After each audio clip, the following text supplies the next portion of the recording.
Рачните изработки се многу интересен и креативен дел од културата на живеењето.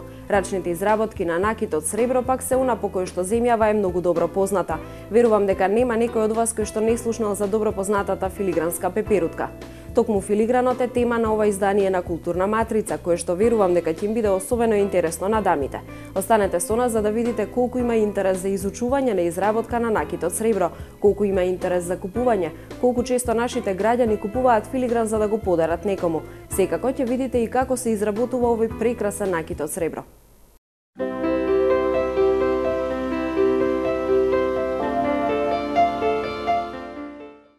Мајстор Аднан, да почнеме со разговор за оваа ваша школа за филигран. Колку време постои школата, колку ученици поминаа до сега? Па као приватна школа постои 6 месеци, значи јас сум и ментор во занечиски дом, што работам 5 години, е прекинато, а као приватна школа е 6 месеци.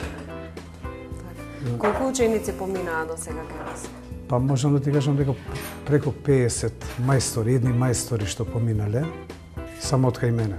Колку време вие се занимавате со филигранот и дали можеби е наследство, нешто на кое што вашите можеби родители или предци ве научиле? Така, не е наследство, јас сум учил значи као дете во Стара Чаршија, кај стар мајстор, че работам преку 20 години, од 80-та година. Од каде љубовта за филигранот? Па порано не прашувале за љубовта, него као дете те носел татко да учиш некој занат, освен школото мораше да имаш и некој занат. Така, за моја среќа сега, татко ме однел баш за ова техника, кај што сега уште работам и мислам да работам. Имате искуство со, можеби, учење, доучување во странство или само тука во Македонија среќа? Па, само тука во Македонија, иначе јас сум работел во Италија до 94-та година. Не да учам, него филигранскиот дел сме изработувале накитот за филигран, комбинација со машинскиот дел. Алма, колку време се занимаваш со ова и од каде ти беше идејата да почнеш да изучуваш изработка на накитот сребро? Вака јас се занимавам веќе почеток на 4-ти месец како изучувам тука во оваа приватна школа. А идејата одамна ми е, многу одамна, можеби повеќе и од 10 години. Имав желба, меѓутоа немав каде да научам. Па еве веќе скоро 4 месеци како сум запишана на овој курс, почна во месец октомври, треба да завршам при крајот на март.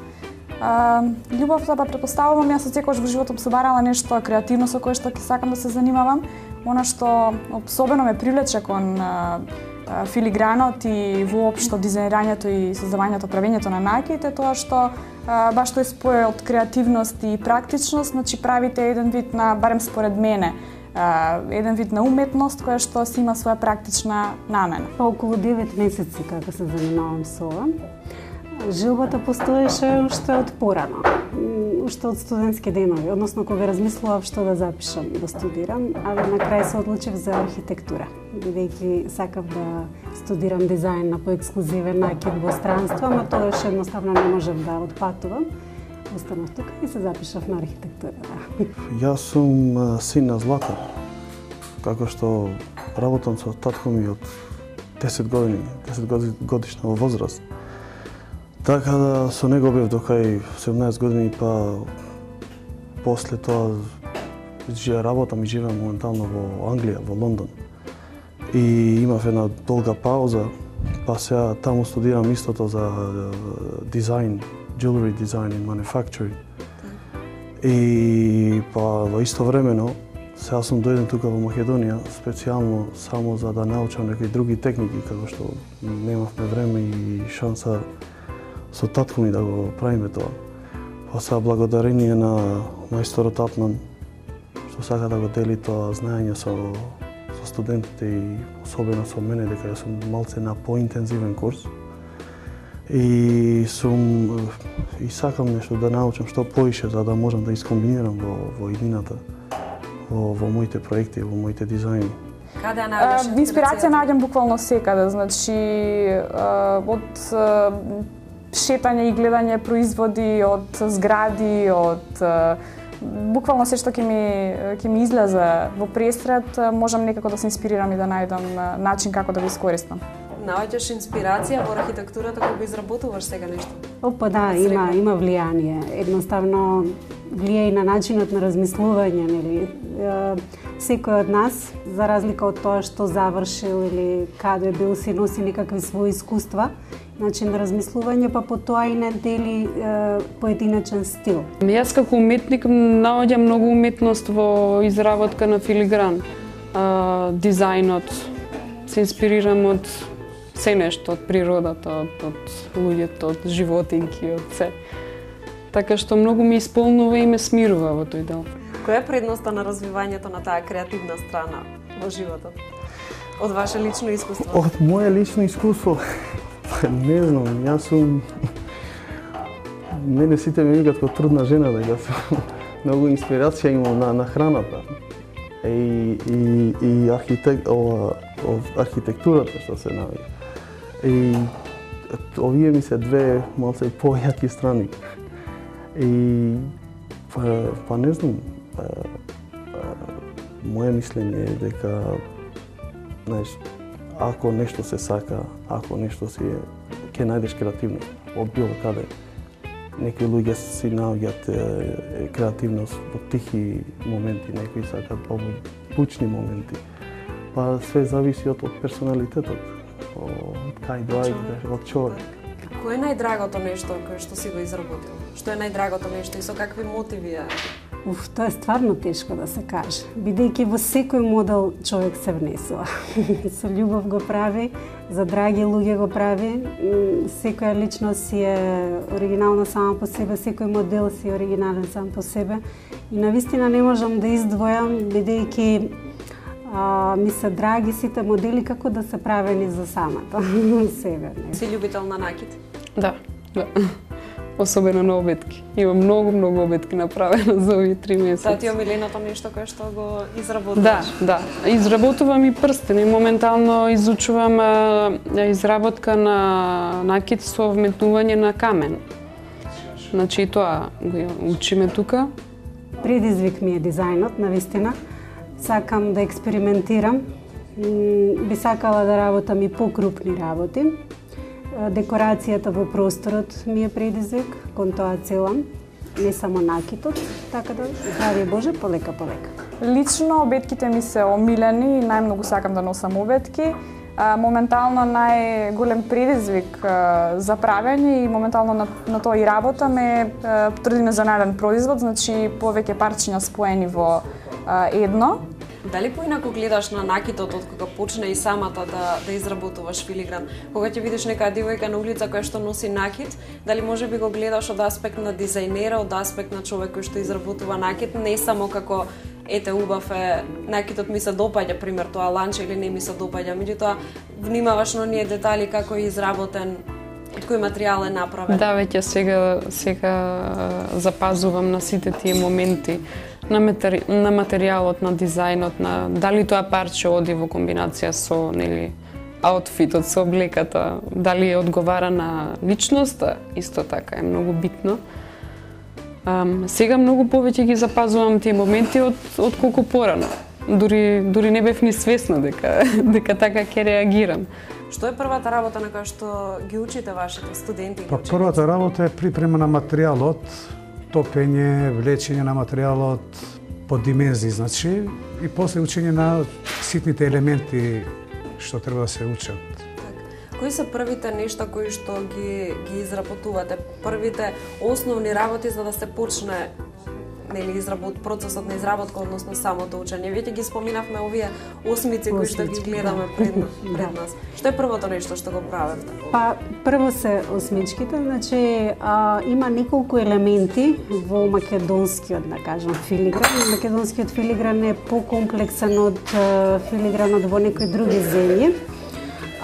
Имаме неколку елементи, значи прво и основно се почнува со нив, да се работат како што треба, бидејќи тука е таа најтенка жица, тука е таа исполна што понатаму се прави на некој производ. Така се почнува прво со тоа. Што треба да се усоврши. Тие се неколку елементи, осмици, зогови, полузогови, ќор, значи некакви имиња се имаат нели? И нормално дека секој од нас и експериментира понатаму, освен тие елементи и нешто друго пробува да направи, да. Што се изработува прво? Дали може би обетки или прстен или некакви? Па ние имаме 3-4 модела што прво ги изработуваат обетки, да речеме, што се употребуваат сите елементи во еден модел. Моментално тие се моделите што изработуваат и така корак по корак идеме на други модели, на прстени или огрлици, на рукавици, така. Први, мислам дека и сите започнуваме така, правиме обетки. Значи првите 3 модели кои што ги направив беа 3 пара на обетки. За мене е малце полесно затоа што за лепење не би било проблем. Легурите ги знам малце подобро. Сум работел со нив. Знаеш, па имам пошироко знаење и така во Панчарсовски сум учел за занаетско, златарско 3 години беше тогаш, сега не знам дали постои више тоа школа. За тоа што учевме и за металургија таму, за мислам од кај се вади, на кои степени се топи, па како може да се, знаеш, тоа сета среќа моја дека доаѓам од таква фамилија плюс дека татко ми е златар, па имам многу повише знаење на тие сфери. Како изгледа процесот на изработка? Прво се прави формата, потоа се вметнуваат оние ситни делови кои што пополнуваат или обратно? Прво се прави формата, потоа се вметнуваат претходно изработени елементи со една таа најтенка жица што ни е. Тоа на почеток што го учиме. Потоа се вметнуваат тие елементи, потоа се доаѓа лепењето или со оганот. И на крај се измива производот, се става во киселини, потоа во еден посебен бубањ со лагери кои што се измиваат производите и така. Тоа е.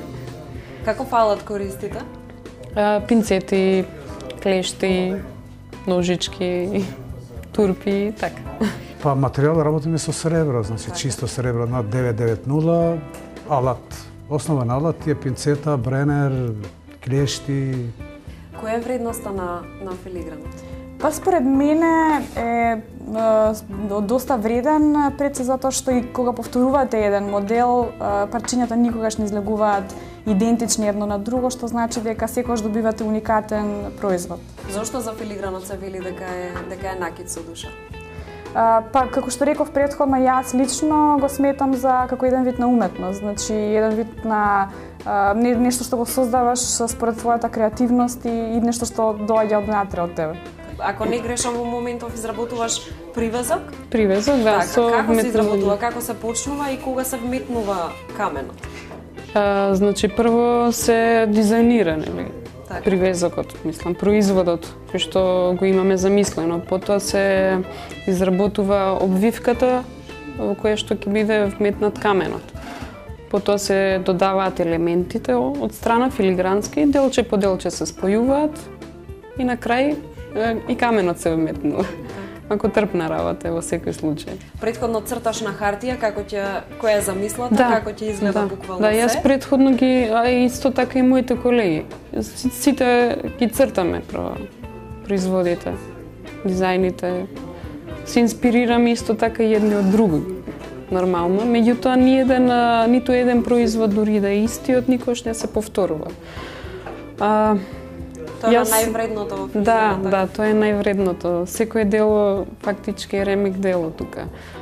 Во секој дело има душа, во секој дело има уметност. Јас исто така и од сликарството пред тоа имам работено и со мозаики, витраж и сите тие работи. Сите тие работи ми даваат плюс за ова искуство, ми даваат мотив плюс, ми даваат идеи. Колку време е потребно да се изработи нешто од филигран? Пред нас гледаме многу обетки, прстени и други делови, парчиња од накит. Колку време е од прилика во просек да земаме потребно и колку материјал? Па зависи, значи од големината, комплицираноста на моделот, колку тој побарува од нас. Да речеме од кај некој си 2-3 дена, некогаш може и недела дена да ни треба за некој производ. Значи, навистина зависи. Секој производ си е сам за себе приказна, навистина. Да. Колку е слично или различно изработувањето на накит од злато и изработката на накит од сребро? Па има доста разлика.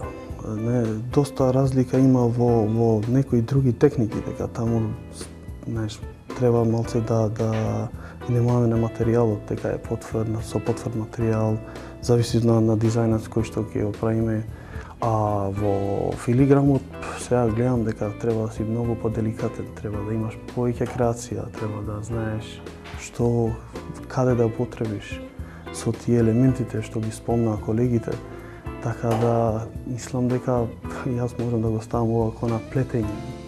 Бабите, мајките што плетеа, така ми изгледа на мене. На златарството е малце по-грубо, и таму има многу деликатни работи, али малце е на по-груба страна. Колку е важно да се биде спретен со прстите, да се има трпение кога се прави ова, бидејќи станува збор навистина за ситни елементи. Тоа е основно, трпението, бидејќи може да го лицкате моделот и наеднаш се да се растори, да се има трпение, да се има прецизност, да се има добар фат, што се вика.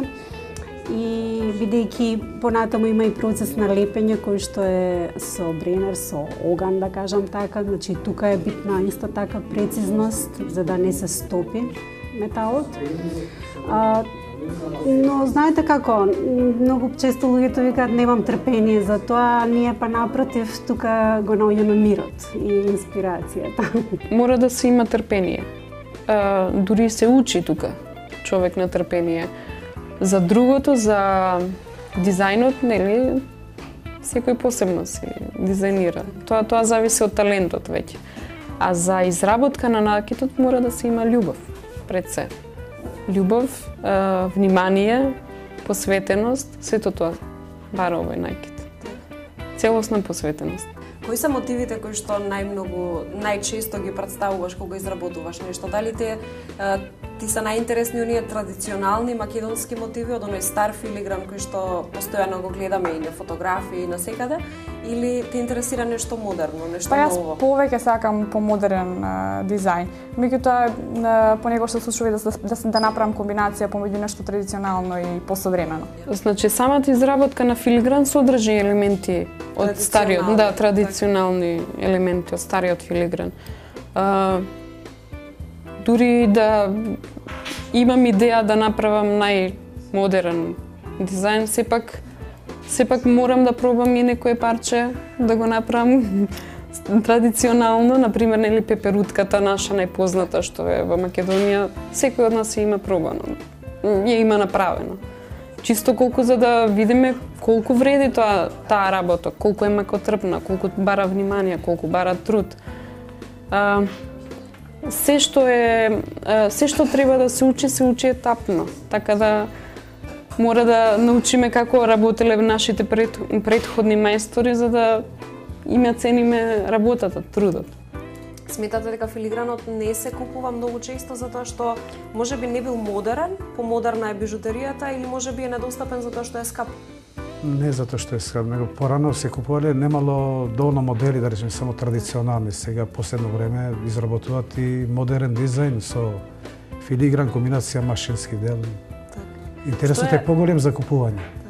Дали можеби тоа што не многу голем број луѓе во Македонија се занимаваат со изработка на накит од сребро, се занимаваат со филигран, се должи на тоа што старите мајстори ги криеле овие тајни само за себе, не ги споделувале, немале своји ученици? Може да се каже и тоа, до негдека. Може да се каже. Јас секогаш сум бил по-оптимиста на овие ствари, ако некој посакал, имал желба за нешто, секогаш, знаеш, ќе најде. Ако си дрзок, ќе научиш, ќе попушти мајсторот, знаеш. Али немаше доволно интерес кај нашата младина. Мислам дека тука лежи проблемот. Знаеш, задниве, можам да кажам, слободно задниве 10 години, иако што не сум бил тука, нонстоп имам контакти со мои пријатели, колеги во чаршија, интересот бил на многу ниско ниво.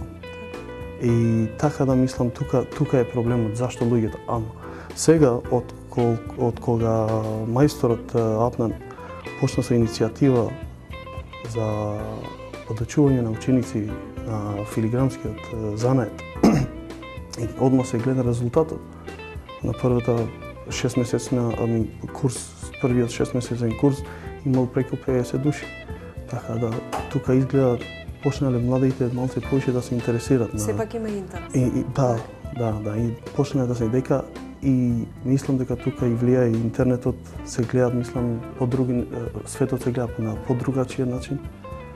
И така да луѓето сфаќаат дека не е само до административни работи животот, дека има и нешто друго, и поубаво, и порелаксирано.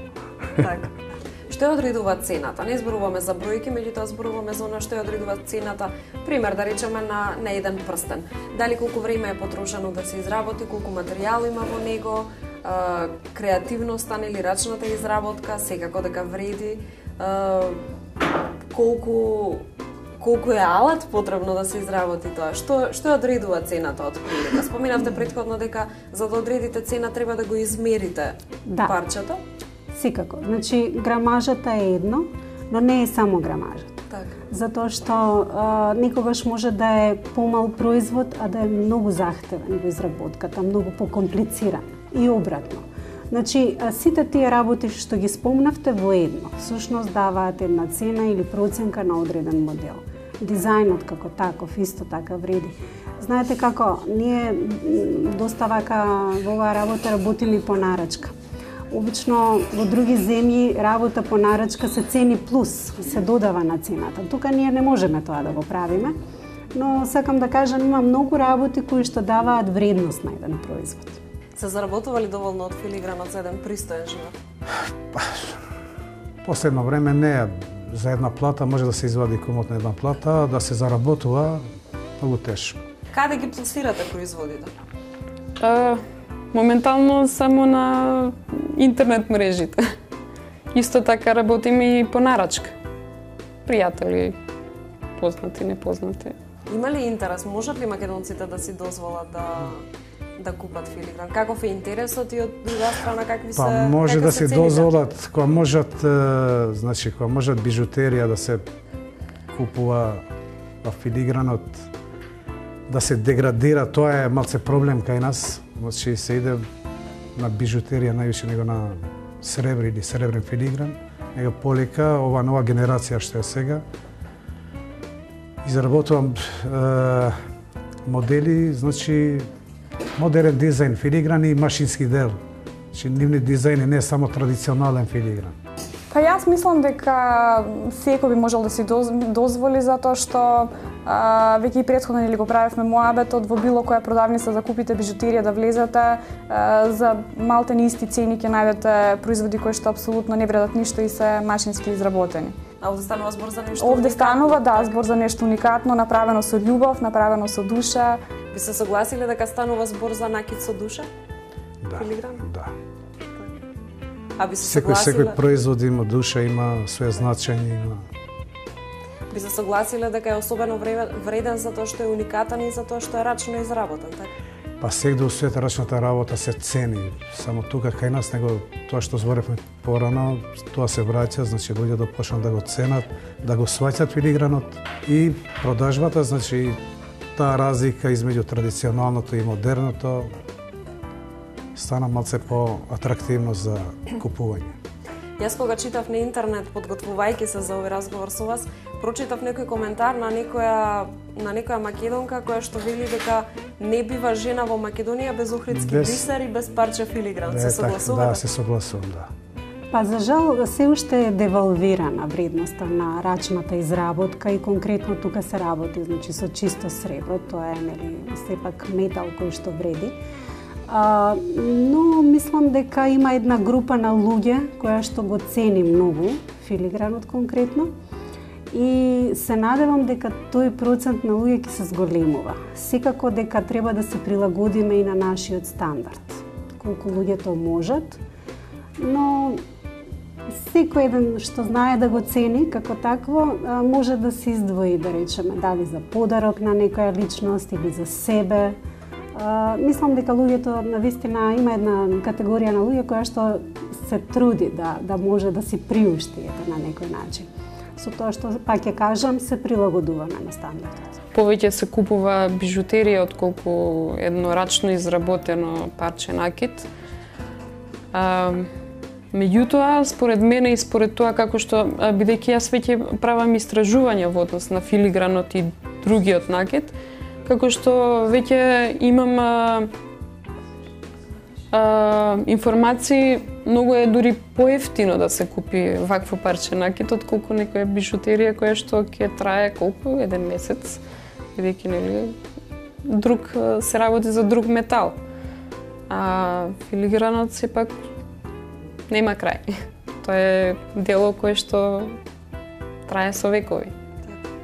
Баш кај има историја во него и сега нели сите ние тука што сме со новите дизајни ќе изработуваме нели помодерен накид. За едно дело за да биде уметнички вредно, да. За едно дело да биде уметнички вредно, битно е да се има историја. Многу е битно да се има историја. Многу е битно начинот на изработка да биде подкрепен со нешто од порано, од основа, како и културата во една држава. Многу е битно нели да се има култура кај луѓето. Каков е интересот за изучување на овој занет? Па последно време има голем интерес за изучување на ова техника, сребрен филигран. Значи, претhodно пред 10 години беше во изумирање на овој стар занет во Македонија. Има интереси за изучување, се повеќе и повеќе тоа се гледа. И тоа е добро, што луѓето се враќаат кон занетите и ги ценат занетите.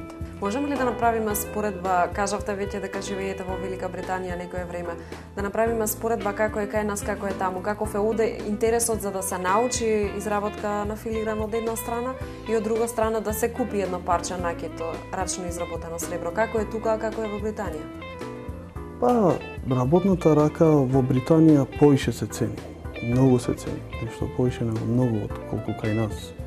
Кај нас изгледа дека ради економската ситуација луѓето па не дават предност и не ценат тоа што е убаво. И затоа што мислам дека затоа тука нема многу, како да кажем, све се мисли на пари, све мисли на некоја поевтина цена, а не го мислат трудот на мајсторот. А во однос на Британија, таму е нешто подруго. Луѓето сакат квалитет и сакат да бидат уникатни, да имат нешто што некој друг нема. И затоа се плаќа тоа. И работната рака затоа е многу поплатлива таму него тука. И плюс, нормално, дека економската ситуација е пак подругачија таму. Иако што во Англија луѓето би трошеле пари само на ова прстени за кога се женат, кога се прават, на тие работи не желат, на другите работи не можат да исканат. Али, наместо да си купат бужетерија, ако имат филиграм, оние ќе си купат филиграм, дека знаат да го ценат тоа. И тука мислам дека има некоја мала разлика, поголема разлика кај нас и таму. Благодарам.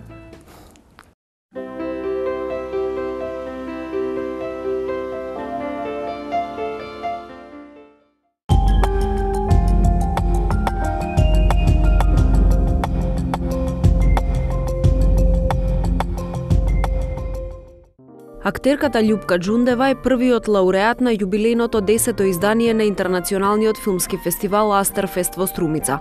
Џундева е добитник и на Тивериополската филмска алијанса за посебен придонес во филмската и драмската уметност.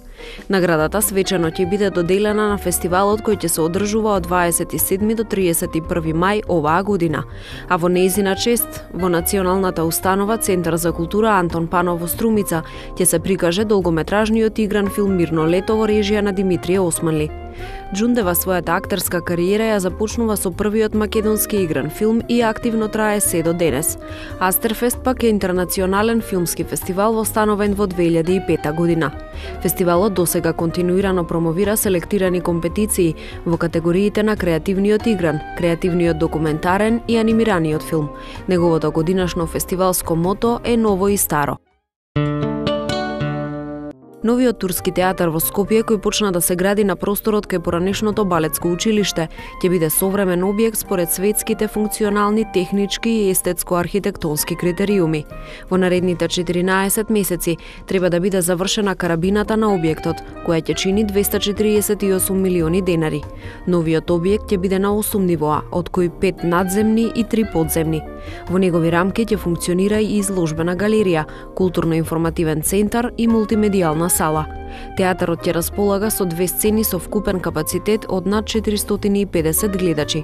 Малата сцена ќе биде со капацитет од 150 посетители, а големата со 329 седишта. Турскиот театар функционира од 1950 година, а досега представите ги одржуваше во истиот објект со албанскиот театар, кој исто така ќе биде реконструиран. Додека се вршат градежните работи, представите ќе се одржуваат во стариот објект на МНТ. Македонскиот симфониски оркестар задолжен за снимање на филмската музика Феймс, непосредно пред новогодишните празници ја сними и музиката за новогодишната свечаност во Дубај. Симфониското дело на композиторот Мет Феди беше специјално напишана за најголемиот огномет досега направен во историјата, кој го сруши и Гинисовиот рекорд. По тој повод снимен е и кус филм која раскажува приказната за создавањето на огнометот, а во кој на самиот почеток се прикажани и нашите музичари во текот на снимањето на музиката. За оркестарскиот аранжман на музиката на Феди пак беше задолжен македонскиот музички уметник Емин Джијан. Еден од највлијателните диригенти на денешницата е италијанецот Клаудио Абадо, почина на 80 годишна возраст по долго боледување. Маестро Абадо изврши големо влијание врз идните генерации музички уметници. Беше диригент и уметнички директор на Берлинската филхармонија, уметнички директор на престижната Миланска Скала, главен диригент на Лондонскиот симфониски оркестар, музички директор на Виенската државна опера и гостин диригент на филхармонијата во Чикаго. Беше познат по тоа што во репертоар постојано вклучуваше дела од 20 век и ја поддржуваше модерната музика. Financial Times го прогласи за најголем светски диригент, додека пак италијанскиот претседател Џорџо Наполитано минатата година го прогласи за доживотен сенатор. Маестрото сепак се откажа од сенаторската парична награда и ја пренамени за финансирање на стипендии за млади музичари.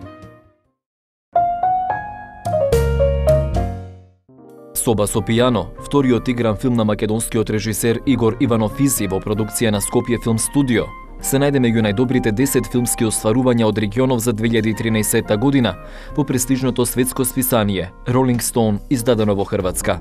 Списанието Rolling Stone, кое со својот милионски тираж ги покрива сите континенти, е основано во Сан Франциско во 1967 година. Излегува во 25 земји во светот и важи за едно од најдобрите списанија посветени на музиката и на културата воопшто. Тоа беше се во ова издание на Културна матрица. Се гледаме следниот петок во истиот термин. Ви благодарам за вниманието со кое што наследевте.